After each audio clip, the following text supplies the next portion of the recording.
Welcome to DevOps Chats, the industry-leading podcast for DevOps, digital transformation, cloud native, and cybersecurity. If it's happening on DevOps Chats. Hey everyone, I'm Alan Schimmel. And I'm Mitchell Ashley. And you're listening to DevOps Chats. Yeah. Yeah.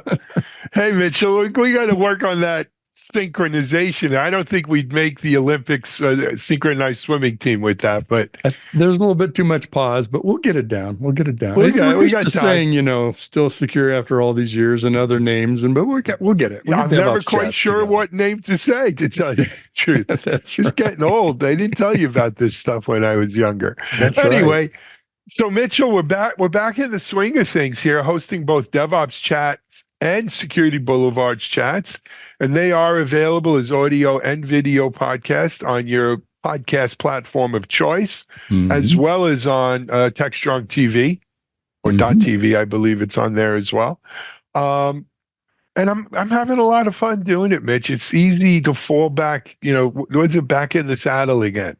It is, and well, first I loved doing this with you when we started. Back 15, 20 years ago.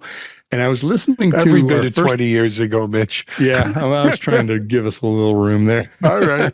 But I was listening to the first one that we just recorded a couple weeks ago, and just the audio. And I just had this sort of like reminiscence of like listening to us on podcasts before, just hearing our voices and instead of seeing each other and hearing voices. There's something about the richness of the voice of the person, just hearing you and not seeing you, but just hearing you. It was kind of, I don't know if I would say it's more intimate or more, connected it's to warm. It. At least maybe I'm just being nostalgic, but I really Let me ask you, you think our voices have changed? I mean, certainly our looks have changed from 20 years ago, but I feel like my voice is similar still. I know. Yeah, I think it is. I think mine is. But we've been talking all this time, so who the heck knows? Yeah. Anyway, it's great to be on, Mitch. Let's jump into, because we got a bunch of stuff to cover for DevOps Chat this week. And, as we've been doing, we've been kind of featuring what's news in DevOps, what do we think is cool, as well as some of the things we're seeing on DevOps.com. Right? Some of the hot topics, hot stories there. So a hot story that ran, by the time people listen to this, it'll be the end of this week or next week. But a hot story from this week on DevOps.com was the practicalities of open sourcing. And it was a contributed article. I'm just trying to remember. It's Ashwin Raghav Mohan Ganesh, right? Yep. And the gist of the article was kind of a how-to and gotchas and things to be aware of if you want to open source some software you wrote. And Mitch, every developer wants to develop. Some have visions of developing something that they sell, write once and sell millions of times and become wealthy beyond their dreams. Others think of writing something and then they're going to open source it in some way, change the world. The next Linux, the next Open Telemetry, the next what have you. But what was interesting in this article is these guys took a no holds barred approach. The grass isn't always greener. No, and it was pretty down to earth, practical, right? I mean, it wasn't visions of sugar plums dancing in your head of being the next Linus, kind of person. And they had a lot of good recommendations, and they talked about maybe it's the fear of making or faking it about, okay, do I really want to contribute to open source? People are going to find out how good a developer I am. Maybe I'm not as good as I think, and just issues like that, as well as, contributing to open source projects. And the nuts and bolts of starting an open source project, maintaining an open source project, and I hope in reading that article, people would have a newfound appreciation for maintainers of open source projects, because it's a labor of love. It is a labor of love. In most cases, it's not a paying position. It's a thankless job in some ways, and it's a lot of work. All those A lot of people you're work. responding to about bugs in your software at work, well, guess what? Everybody across the world might be emailing you or messaging you about Or cursing your you. open source, right? Yeah. You know what else, though, it made me think when I was reading that article, Mitch, something that happened in both of our careers was, you have the best of intentions. You're going to open source this software and you hope you build a community around it. And wow, eureka, you do. It's a tremendous community. And then you find people who are basically building off of your contribution, of your contributed source code to build very successful business models and companies. And you say to yourself, that's not right. They're building off of mine. I want to pull my software out of open source, right? We saw Renaud Dreisen and Ron, right, at Tenable, Ron Gula do this. I guess had around 2005, 2006, something like that. Yeah, with Nessus. And they just stopped developing an open version. They still had a free version you could use, but it wasn't open anymore. Right. And of course, there was the fork of OpenVAS, right? If you remember, there was like a fork of Nessus. It got some momentum. We recently saw this with what's the big thing? Red Hat and Tofu. What's the open tofu? Excuse me. Yeah. What did Tofu fork? Do you remember? Wasn't it Hashi? One of the Hashi was Terraform? Let me look it up. Yeah, no, it was Hashi's either Terraform, maybe one of them. I'm trying to remember. I was getting confused. I don't see it right off the bat. Yeah, Open Tofu. Let's see, what was it? Oh, HashiCorp. Yeah, you're right. Yeah, it is HashiCorp. And I think wasn't it Hashi's Terraform project? Terraform. That was exactly what it is. Terraform. Because Sorry, I just hit a blank on that. Yeah, no, Hashi changed the licensing. And I happen to believe that the last 10 years were a golden age for open source under this foundational kind of model where you had these foundations. But I think a lot of companies who contributed with the best of intentions, open source, started to realize it's a tough business model to be uber successful in. And in many ways, maybe they wish they had done it differently. And so they're changing their model. And then, of course, this is Nessus 2006 again. You get some people in the community who go the other way and say, well, this is my prerogative in open source. I'll just fork it. It's interesting because what I saw happen just in 2023 is really two bifurcated strategies. One is let's bring open source back and make it kind of closed source, but we'll have an open source something like it, right? Like the Red Hats, et cetera, HashiCorp. At the other end of the spectrum, there were smaller, more startup companies who were adopting a model of everything we do is open source. Everything we build into the software goes into the open source version, and we'll make our money by running it in a hosted version of it. And, as opposed to the support model like we did with Red Hat in the early days. This was we'll operate it and run it for you and make it easy. And that was their business model. So now there hasn't been somebody as big as Red Hat or whatever, or HashiCorp, that's done that, I don't think. But it was interesting that we believe in open source. There's a community of people who, are very firm on their beliefs about it and will never use something commercial if there's an open source option available. But I think people have gotten more realistic about it. Our investors are expecting us to make more money. I'm tired of justifying why we're doing this open source version. Right. And I can't demonstrate how much money. Maybe they'll prove how much it was worth when they stop it, but who knows?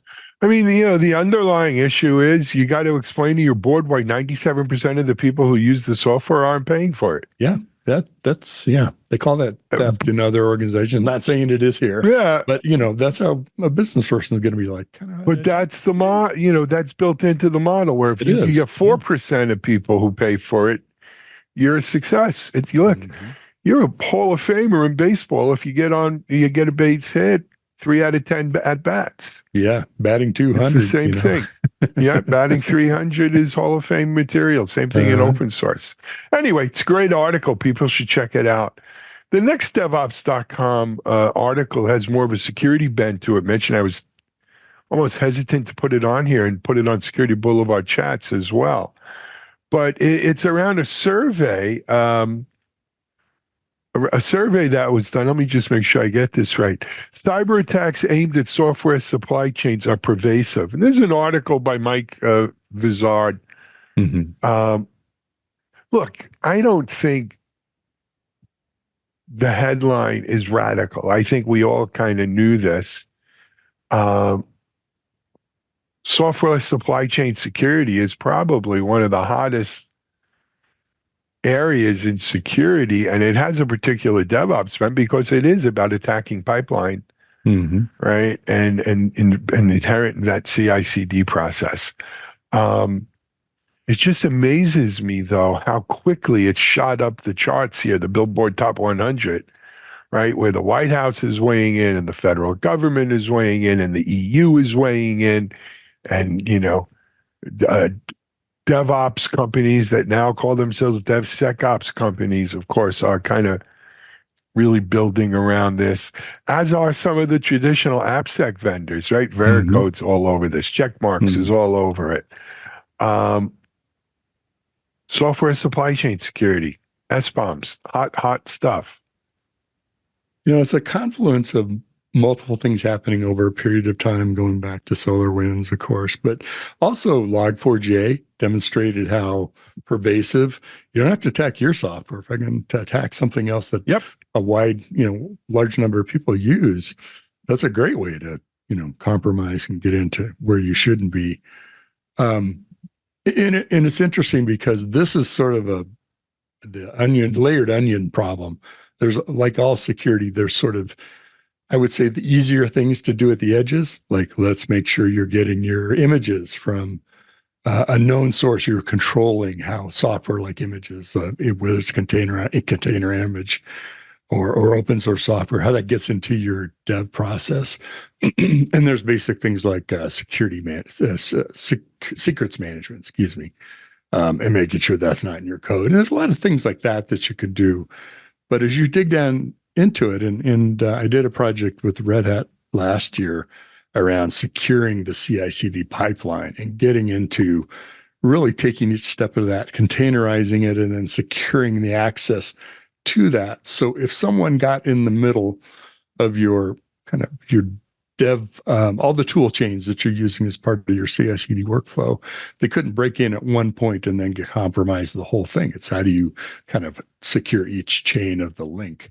So you can take it pretty far. And it's not super complicated, but it's more than just using good, secure images. I don't disagree at all. It's, I think, look, there's going to be a lot of issues that pop up around this, right? The dependency issues that you're talking about is one, and dependencies go forward and backwards too, right? So not just where I've used this software that I now have to go update, but software that was, or components that were in my software that depended on other things that got updated. I now have to make sure it updates through too. And then that doesn't even count the APIs involved and everything else. Yeah. So it's a big thing, and it may not be new to most of our audience, but it's certainly, look, software supply chain security. I think every development team, and I can't say every, but most development teams have now taken this as, we have to really work on this and focus on it. We can't just let it go. Right? Absolutely, we don't want to be the next one with the problem. So they're taking it serious, which is great. Good for them. Well, they're going to be forced to. Next up, Mitch, I wanted to mention an interview that Mike Vizard did with Solomon Hyke, right? I think most of our audience is probably familiar with the name Solomon Hyke. Solomon, of course, was the founder, CTO of Docker Inc., and guy behind kind of the Docker container, which really, that was the birth of cloud native in many ways, right? Just a whole different way of looking at stuff. It enabled microservice-based architectures. Enable the cloud, really, Kubernetes. from virtual machines to containers to the move from and, infrastructure as a service to platform as a service, right? Exactly. So, of course, Solomon left Docker, I don't know, Mitch, years ago, or probably 3 to 5 years ago. I remember. And I hadn't really heard much from him recently, but I guess they must have put a little PR campaign in, because I saw it pop up on a few sites in addition to Mike's video interview, which is available on TechStrong TV. Solomon's new company is called Dagger. And, segueing off the last kind of segment we talked about software supply chain, he said, in doing their research on this, the biggest issue they were hearing from developers was the supply chain issue, right? The pipeline issue. How do I do my pipelines securely? How do I do them efficiently? As fast as possible. And so that's what Dagger's about. And, look, I'm of two minds. It's hard to catch lightning in a bottle twice. Right? Recreating a success is no small challenge. Yes. And Solomon certainly captured some lightning in the bottle with Docker. Doesn't necessarily mean it'll happen with Dagger, but he certainly seems to understand the mind of the developer or the challenges that developers face. And, I don't disagree with what he's saying, that this is a problem. Well, it definitely is. And all the experience that comes with having done Docker and gone through the successes and the challenges that entails, hugely valuable.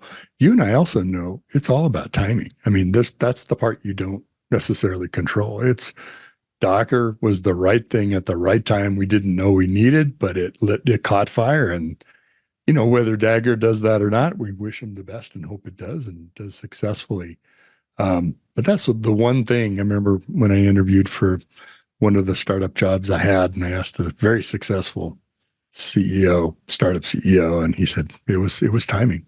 It really was. I mean, that went from a nice exit to an amazing exit. So, that being aside, I think the other thing about Dagger that was really interesting is kind of solving the problem or working on the problem of the complexities of a CI/CD pipeline that you're trying to deliver software or build software in multiple environments. Here's my Python environment. Here's my Node environment. Here's my software that I'm putting into a secure DoD or Fed or FIPS kind of certification. I'm testing across these different variations of configurations from old code to new code. I'm running a bespoke version of my application every time for a customer. Building a pipeline to do all that. And then say, now let's add this thing we're going to do some AI. Let's add that to all 15 or 20 or 50 configurations. That's a lot of work. And I think that's part of what he's doing with Dagger is how to automate that so that you're not writing just scripts and you got to go change all that stuff by hand. I agree. Look, like I said, I don't disagree with the problem he's uncovered here, and I hope he comes up with a great solution for it, and wish him the best. We'll keep a close eye on it. I think that's all I've got in did you want to talk about code reviews? Was that one you wanted to hit on? Oh, yeah, there was a great little, I think it's a great article for the DevOps aficionados out there, right? The real hardcore DevOps people. And this was a little article. Mitch, why don't you want to go over it? Go ahead. Yeah. We're talking about the benefits, the purposes of code reviews. And if our developers, of course, will know exactly what that is. That's one of the things that I enjoyed most and learned the most in leading a development team was doing code reviews. And not that I'm a better coder than anyone else on the team. I'm definitely not. They're more efficient and experienced than I am. But when you walk through the logic of something, and here's how I built it, and here's how this works, and how this function that calls that, and you see how things are put together in the software, in the architecture, and the kind of design of it. And there's review for security, and there's review for, are you doing things well in the right way and best coding practices? those are all good. The thing I found the most valuable was, oh, you know what? We have a library that does that. So use that instead of writing your code. Or, there's a microservice that we just enhanced that, while we're all running in 50 different directions, you wouldn't have known. So there's economies that you get out of it, of learning from each other, or maybe experience levels. I've got a great, algorithm for that. I can show you. There's a really cool pattern of how to do that. That knowledge learning and knowledge sharing, I think, is one of the biggest benefits. I don't know if he exactly mentioned that in the article. His other point was keep it small, keep it simple, stupid, kind of the KISS principle, which trying to do a code review on a big application or a lot of you get tired. About an hour, 2 hours into this, you're ready to pack it up and okay, the rest looks good. Let's move on, folks. Yeah. So and then you find out what you left. Take your time. You don't have to boil it was, how do you eat the elephant one spoonful at a time? Mm-hmm. And to me, so that's agile. That's part of the agile process, right? Take this in bite-sized chunks that you can digest easily, you can work on easily without burning out. And then secondly, that idea of code review with a team and building rapport and camaraderie and a common sense is key to the culture you want to foster, whether it's DevOps or Agile or ITSM even, right? Building team in your IT, building the team in your IT team is an important aspect that I think sometimes gets short shrift because we tend to focus on tools. Absolutely. And this article didn't do that. It had a lot of recommendations, best practices, some really good thoughts. I would definitely recommend, if you're doing development, do code reviews. Check it out. It's a good article. Absolutely. It was titled Improving Efficiency with Smaller Code Reviews. Is the name of it. And it's on DevOps.com. Mitch, I wanted to bring up another subject. Okay. We might as well announce it here because word's getting out and I don't want anyone to steal our headlines, right? So, I think we've all been hearing over the last year, DevOps is getting old, DevOps isn't cool, DevOps they're not working as well as Still we thought. Relevant. There's platform engineerings and SLOs and SREs and everything else irrelevant. And, I feel like I'm watching the cable news channels 24/7, but when you go do your fact finding, the search terms around DevOps are more popular than ever. Absolutely. Even at DevOps.com, which, truth be told, used to be significantly behind Security Boulevard in views, pages, and everything, has actually been growing much faster. Yep. And is in fact just about caught up. The data to the Boulevard site. Yeah. Yeah. And so that shows to me DevOps is alive and kicking. And, I think I've mentioned it to you, Mitch. I might have mentioned it on our show or on TechStrong TV. I had a conversation around this with a lot of DevOps leaders, one of whom, Jody Banzai. Jody is, of course, was the founder of AppDynamics, CEO there. He is the CEO and founder of Harness, and the CEO and founder of Traceable.ai and Harness.io. And Jody said, DevOps isn't going anywhere. It's bigger than ever. But what we're seeing is the evolution of the next phase of DevOps, where instead of having cobbled together tools, we have coherent end-to-end platforms where the cultural arguments and benefits that DevOps brings is sort of already baked in when they're accepted. It's not like an ooh-ha eureka moment that you can have a cross-functional team that actually works together. That Agile is not going anywhere in spite of what some people say. Right. And so in response to all this, Mitchell, right, we're DevOps.com, damn it. And, that's Gumby, damn it. Yeah, well, I need my cigar. But that's part of our mission, right? That's part of our mission to kind of spread the good news of DevOps, and that's what we want to do. And as part of that, I know you are the leader at TechStrong Research. You're leading a new research project. Is it DevOps Next? DevOps Next, exactly. And we're going to look at, what's new and coming in DevOps. What are people hearing? And so I'd like to use the podcast as a way. Number one, there's going to be a lot of surveys or some surveys coming out of this that we'd love for you to participate in. But number two, if you have the time and so inclined, if you wouldn't mind being interviewed by Mitchell and his team as to what your views and uses of DevOps are, we'd love to have that kind of data that we can pull into the report. We would. Absolutely. So, it's one thing to take a survey, and we do a lot of that and collect data, and that's good for the analysis, comparative kind of things. It's another to sort of get the, feet on the street. What are people really doing? What have they learned? What are the challenges? Because you can also validate some of the data, but more importantly, you could put some real specifics around it. And I think that will be one of the most compelling things about our report. It isn't just going to be cold, hard facts, right? Those will be there and analysis of that. But let's really dig into where people are. When we say scaling DevOps is a challenge, okay, let's get into the details of why that is. And maybe some of that will appear in the report or on our podcast, and we'll share those things. So we'd love to hear from folks. If you want to reach out to me, it's just Mitchell@techstrongresearch.com. And I anticipate this is second quarter when this will come out. Was we put some more kind of meat on the bones, we'll know for sure. But we want to hear from everybody that would like to share with us. And there's going to be a lot of ancillary activities around DevOps Next, including this whole campaign called Got DevOps. We're going to be asking people to do like 10, 12-second videos, about do they have DevOps? Do they love DevOps? Do they like DevOps, whatever, or with the hashtag Got DevOps, and maybe we'll have some cool prizes out there for people who participate. No milk mustache, though. You don't have to have that. No, you don't have the milk mustache.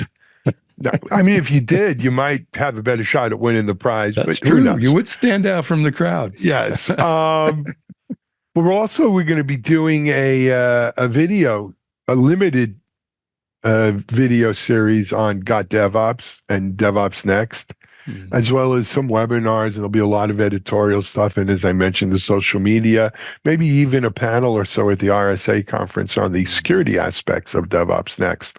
So we're excited by this. As Mitchell said, if you'd like to participate, Mitchell@techstrongresearch.com. And get ready for our Got DevOps video campaign on all the usual social media, TikToks, and all of that stuff. So it should be fun. Yeah, we have Mitch, a roundtable coming up. We have a roundtable coming up. I think it's the 23rd of this month. Talking why I love DevOps. Right, and that'll be sort of a prelude to it. Yep, so and that's on DevOps Unbound, isn't it? Yes, it's DevOps Unbound. Right on. It's on.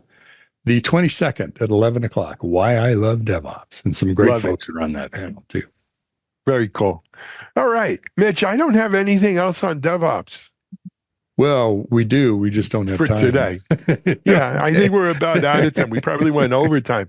Anyway, man, as usual, it's great doing another DevOps chat with you. I love it. We're doing it in different cities, just like we used to.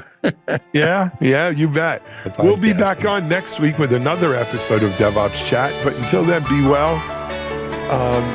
For TechStrong and DevOps.com, this is Alan Schimmel. And Mitchell Ashley. You just listened to another episode of DevOps Chats.